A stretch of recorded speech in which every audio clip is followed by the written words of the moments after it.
آتا ہوں. تفتیش کیا تھی جی کہ 9 مئی کو بہت بڑی سازش ہوئی اور آپ مجھے پوچھ رہے ہیں کہ آپ سازش کا حصہ تھے. میں نے ان کو کہا سازش ہوئی، اس میں کوئی شک نہیں، وہ سازش تھی، لیکن سازش سے فائدہ کس کو ہوا اور نقصان کس کو ہوا؟ اگر سازش سے ہمیں فائدہ ہوتا تو تب ہی آپ کہتے نا کہ ہم نے سازش کی ہے. اگر سازش کی وجہ سے 10,000 لوگ ہمارے جیلوں میں ہیں، سینئر لیڈرشپ جیلوں میں ہیں، اب میرے 200 پہ کیس پہنچنے لگے ہیں، ہمارے گھر توڑے جا رہے ہیں، بزنسز بند کی جا رہی ہیں، وہ جیلوں میں سے صرف وہ چھوٹتے ہیں جو کہیں جی کہ میں آج تحریک انصاف چھوڑا ہوں، اب وہ نکل سکتا ہے اور پھر سب کچھ معاف ہو جاتا ہے، سارے اس کے کیس ڈراپ ہو جاتے ہیں. تو سوال میرا یہ ہے کہ فائدہ کس کو ہوا؟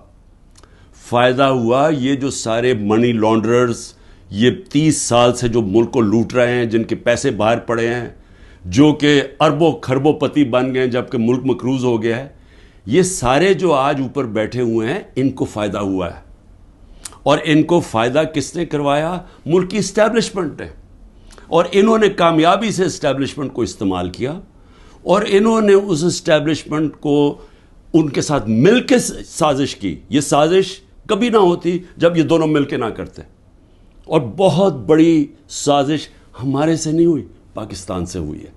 اب میں آپ کو بتاؤں سازش ہوئی کیسے. سپریم کورٹ کا فیصلہ آ گیا ہے کہ عمران خان کو غیر قانونی اور غیر آئینی طور پہ اٹھایا گیا، اغوا کیا گیا ہائی کورٹ کے اندر سے.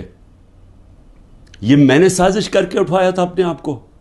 میں نے تو نکلنے سے پہلے صبح کو جب مجھے اندازہ ہوا کہ یہ مجھے پکڑیں گے، حالانکہ میرے اوپر کوئی کیس نہیں تھا، میں سب پہ بیل میں تھا، جب مجھے پتا چلا تو میں نے پہلے کہا کہ وارنٹ دکھاؤ اور مجھے پکڑ لو.